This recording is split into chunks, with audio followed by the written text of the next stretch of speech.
They say Walmart never truly sleeps. Behind the bright lights and smiling greeters, there are aisles that stretch too far, mirrors that don't reflect quite right, and night shifts that feel like they last forever. Some employees whisper about the cameras that turn themselves on. Some customers swear they saw a child playing alone, only to vanish behind a shelf that wasn't there seconds before. These aren't just creepy rumors. They're real accounts from people who were never the same again after walking inside. And tonight, you're about to hear the most disturbing ones of all. If you're drawn to the strange and the unexplained, you found the right place. Welcome to Midnight's Truths, where the lights may stay on, but nothing is ever truly safe. Make sure to subscribe and turn on notifications because what you'll hear next, you won't find on any receipt. I worked security at a 24-hour Walmart in a small town outside of Pikeville, Kentucky. Quiet place, barely got foot traffic past midnight. Most nights, I just sipped vending machine coffee, monitored the cameras, and listened to the low hum of fluorescent lights overhead. It wasn't exciting work, but it paid the bills. The security room was tucked away in the back of the store, behind the employee lockers. We called it the cage, not because it was small, but because once you were in there for a while, time stopped making sense.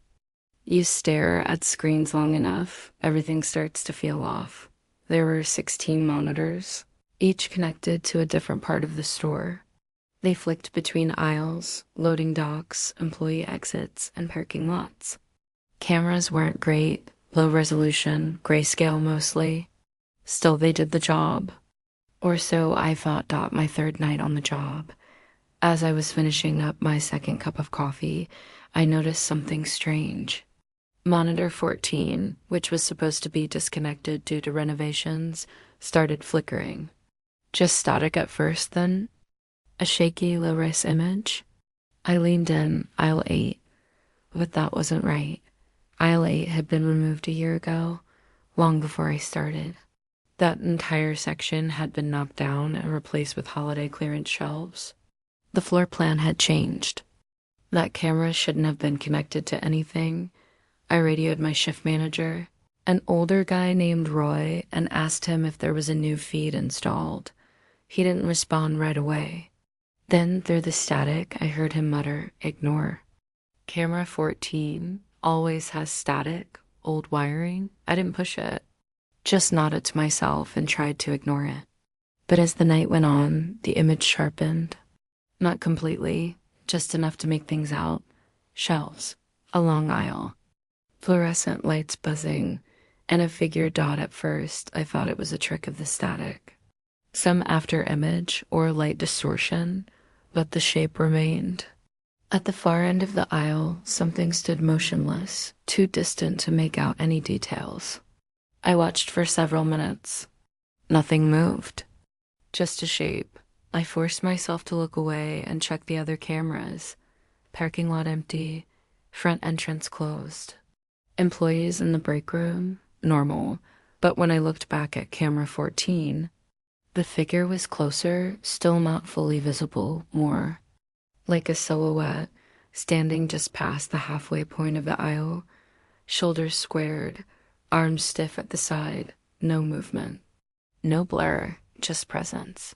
I pressed the intercom button and asked Roy if anyone was doing late stocking in that section. Silence again. Then, more sternly this time, he snapped back. Camera 14's dead. Do not waste time with that feed. I felt something twist in my stomach. His tone wasn't annoyed, it was afraid. I could hear it buried in his voice. Like he was trying to warn me without saying it outright. So I did what any rational person would do. I turned it off. Powered down the feed and tried to focus on the rest of my shift. But even with the monitor dark, I couldn't shake the feeling that I was being watched. That something was just beyond those screens, waiting. I went home at 7 a.m., eyes bloodshot, hands trembling. Told myself it was stress, sleep deprivation, too much caffeine. But the next night, it happened again. Camera 14 powered itself on. This time without static, no flicker. Just a clean, direct image of the aisle. And the man dot closer dot, he stood maybe 15 feet from the camera now. Pale skin, dark eyes, no name tag or uniform. Just a blank face and clothes that looked outdated. Like he belonged in another decade. He didn't blink, didn't breathe, just stared straight ahead. Not at the camera, through it. Like he knew I was watching. I slammed the power button on the monitor, but it wouldn't shut off. I pulled the plug. The image stayed. No distortion, no disconnect. Just the man, frozen in place. That's when I noticed something else. The timestamp in the bottom corner was wrong.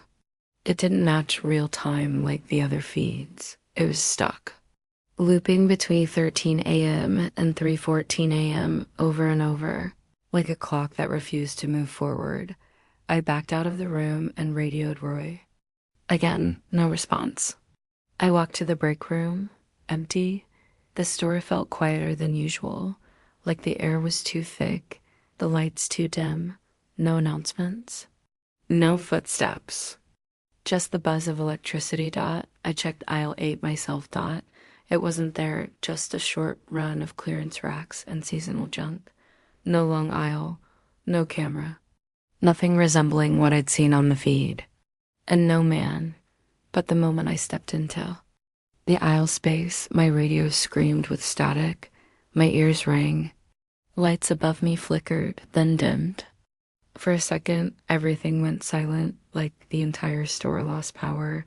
Then it came back, and I saw it dot not in front of me. Not behind me, but on one of the security mirrors above, those convex ones they mount at the end of aisles.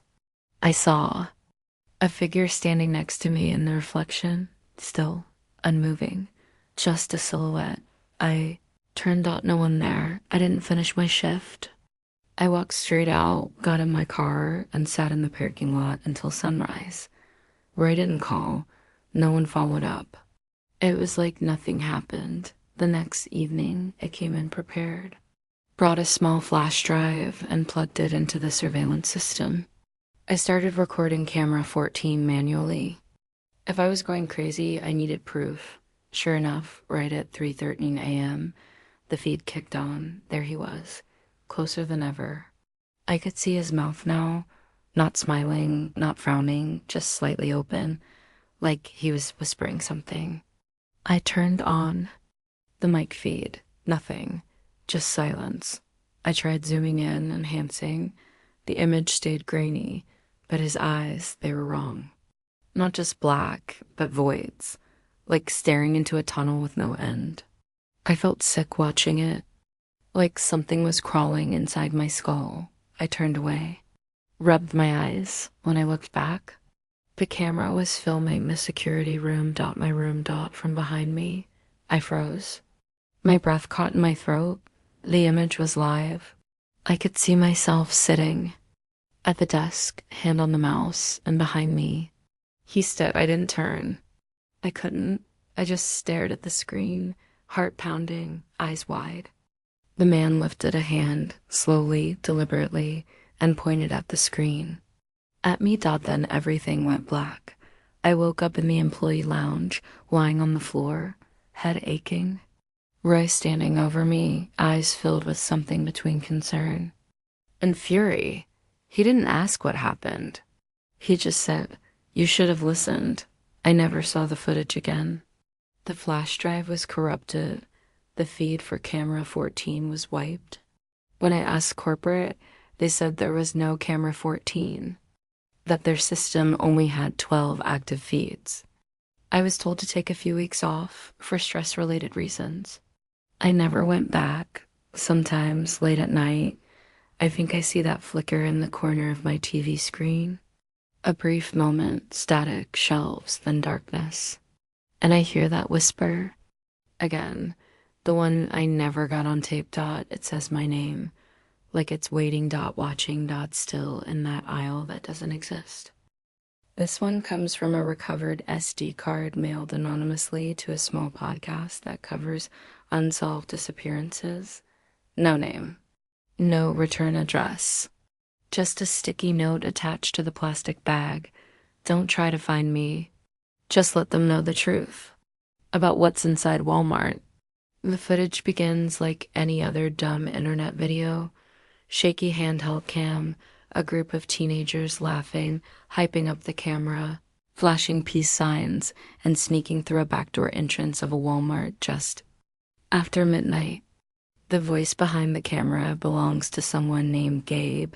He and three friends, Max, Lena, and Brody, decided they were going to make a viral video by exploring a supposedly abandoned Walmart in southern Missouri. It wasn't actually abandoned. It was just closed for renovations. But according to local rumors, something weird happened there a year before. An overnight employee went missing during inventory. Security footage was erased. Police ruled it a mental breakdown and voluntary disappearance. But people kept talking, saying the layout of the store would shift. That sometimes you'd turn a corner and be somewhere that didn't exist on the map. Gabe and his friends wanted proof. They figured the building was empty, no guards, no cameras, just easy content. The footage is typical at first. Cheap flashlight beams bouncing around empty aisles. The occasional jump scare from one of the friends, and lots of whispered banter. But around the 11-minute mark, things start to go wrong. They reach an aisle that none of them recognize. The signs above the shelves are blank. No categories, no numbers. Just metal racks lined with dusty items, children's toys, mostly. Rag dolls, puzzles, wooden figurines. All worn out, old-fashioned. Max jokes it's Walmart's haunted antique section. Then Lena notices something off. Every single toy has a child's name written on it. Not printed, handwritten in black marker. Some of the names are familiar. Common ones like Ben or Chloe. Others are stranger, outdated, foreign. Some aren't even real names. Just combinations of letters and numbers. The group goes quiet for the first time. Brody picks up a toy, a small jack-in-the-box, and turns the crank. It clicks once, twice, then stops. No music, just silence. Then it snaps open on its own, revealing a small photo instead of a clown. A faded Polaroid of a kid, no older than 5, sitting in a Walmart cart and crying. Gabe zooms in and stammers. I think I've seen this picture before. Lena says her little cousin went missing 2 years ago from a Walmart parking lot in this town. They keep filming. They shouldn't have dotted around the 17-minute mark. Max disappears. It happens fast. Gabe swings the camera left to follow a noise, something like footsteps or a wheel rolling in the distance. When he pans back, Max is gone. They search. They call his name. No response. His flashlight is lying on the floor, flickering. Group starts arguing. Brody insists Max is screwing with them. Lena isn't so sure. She says they've passed this aisle twice already. The same products in the same order. She points to a doll on the shelf and says it blinked. They try to retrace their steps, but the layout keeps shifting. Gabe swears the cosmetics section was near the back, yet every aisle now looks like the same endless stretch of blank-labeled shelves and children's toys, and it's dead silent. No humming of lights, no building creaks, just their footsteps. And breathing. By the 22-minute mark, Brody starts breaking down. He says he feels like he's being followed, that when he blinks, the aisles look longer.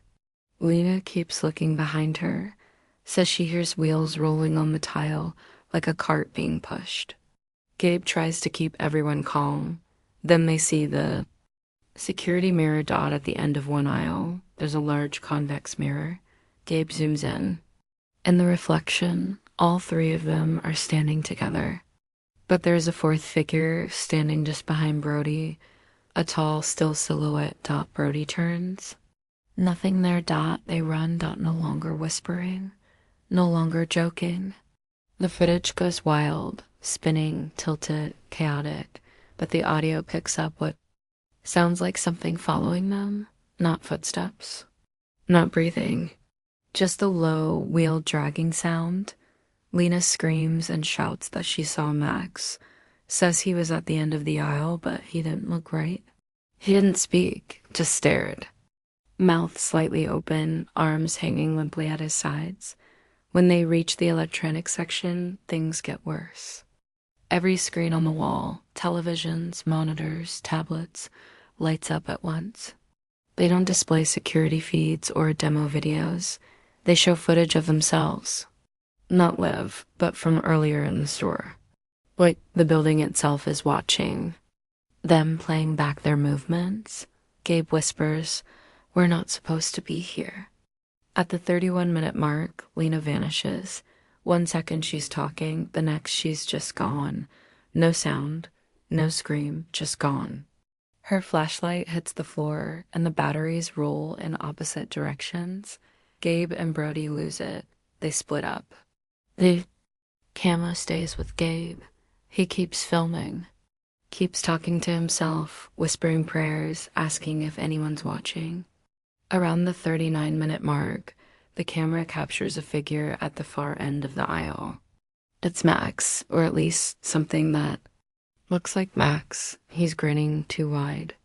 His skin looks gray, stretched. His eyes are completely white. He doesn't move.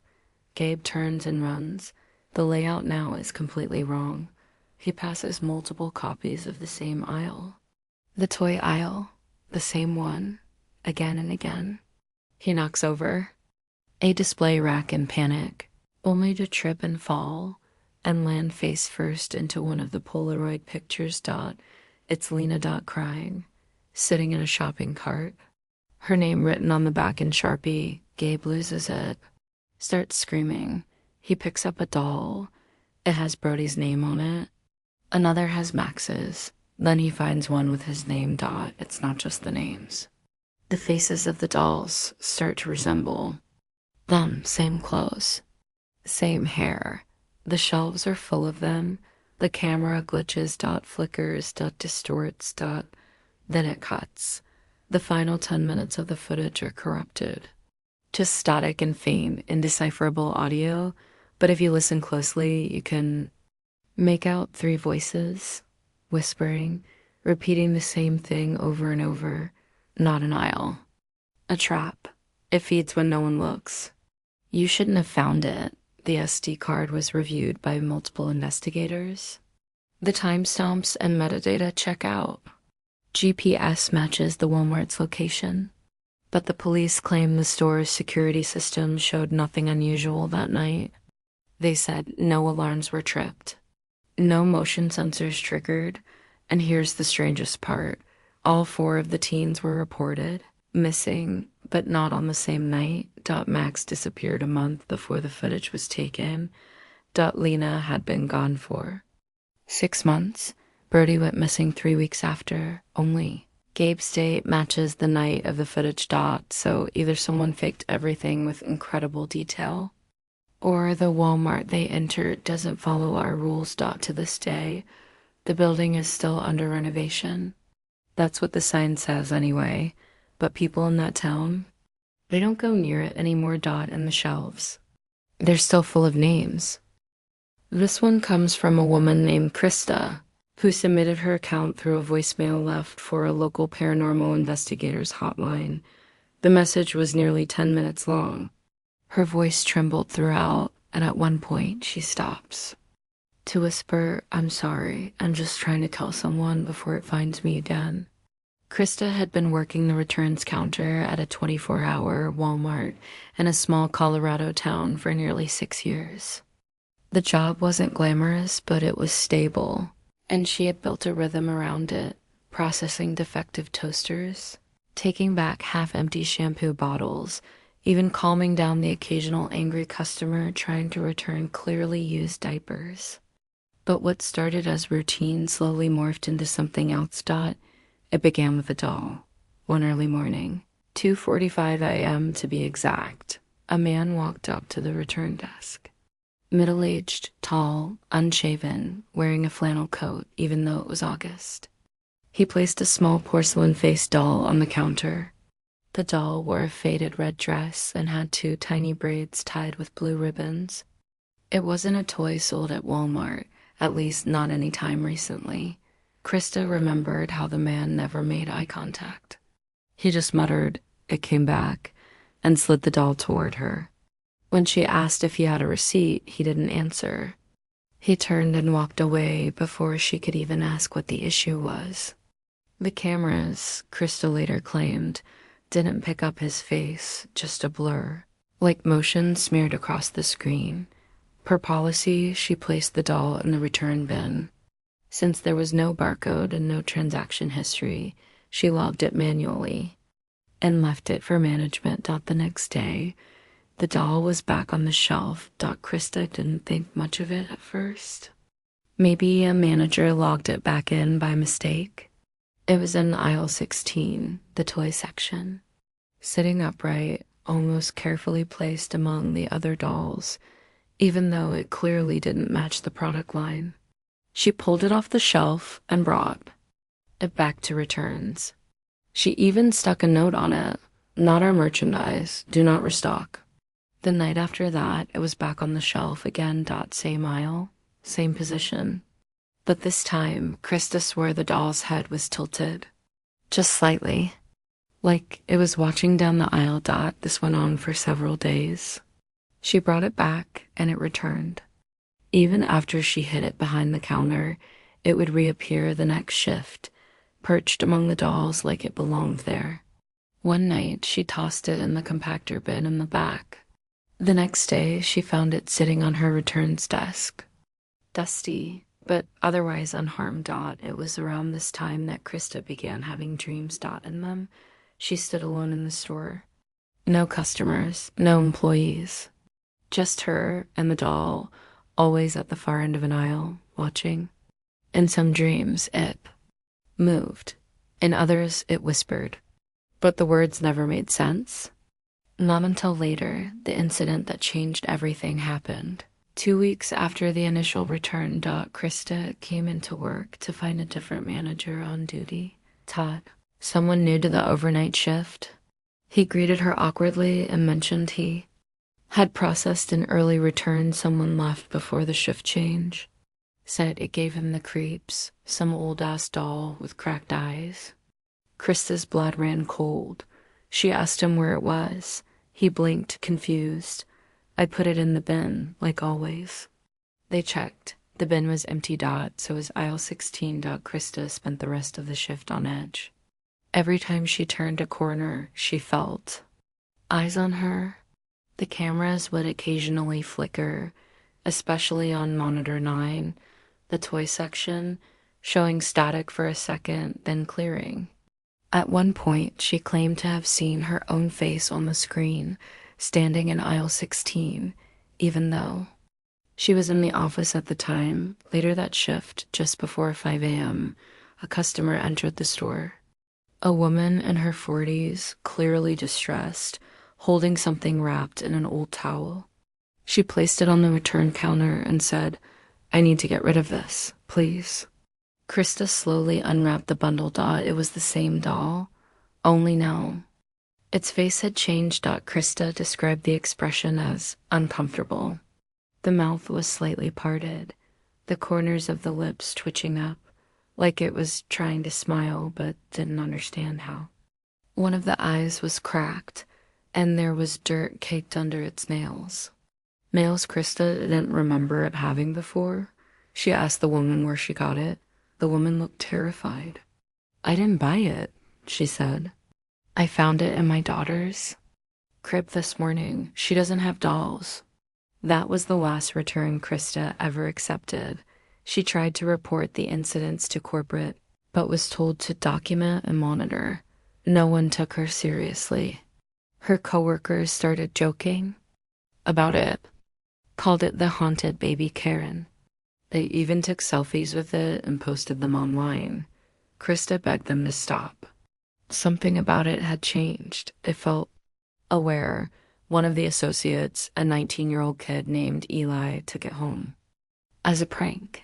He wanted to post a YouTube video titled, I adopted Walmart's haunted doll. He didn't show up to work the next day or the next.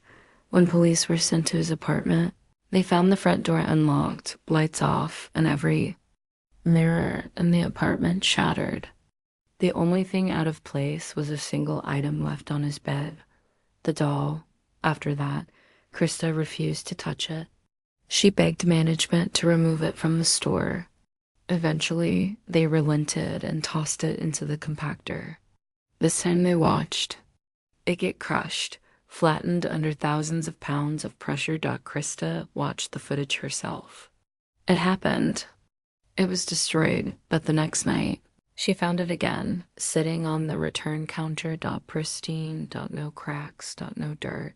But this time, it had something new, a name tag around its neck. Her name, Krista, printed in all caps. The next few days blurred. Krista stopped sleeping.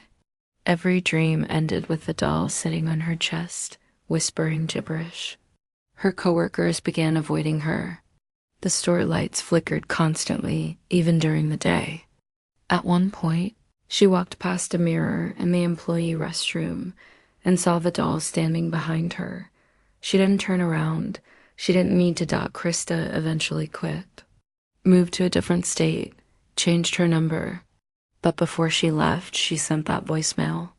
Said she needed someone to believe her, that the doll wasn't just following her, it was attached to the store. And worse, it had done this before. In her final words, Krista said, "It's not a toy, it's a marker. A tag. When someone accepts it, touches it, takes it home, it chooses. That's when it starts over. It forgets its old face, learns a new one, and it doesn't stop until it's returned. But no one ever asks what happens to the people who try." As for the Walmart in Colorado, it's still open. Aisle 16 still sells toys. And some nights, if you look closely, you'll see one doll that doesn't match the rest. Porcelain face, blue ribbon braids, sitting perfectly upright. And if you listen very carefully, you might hear it whisper your name.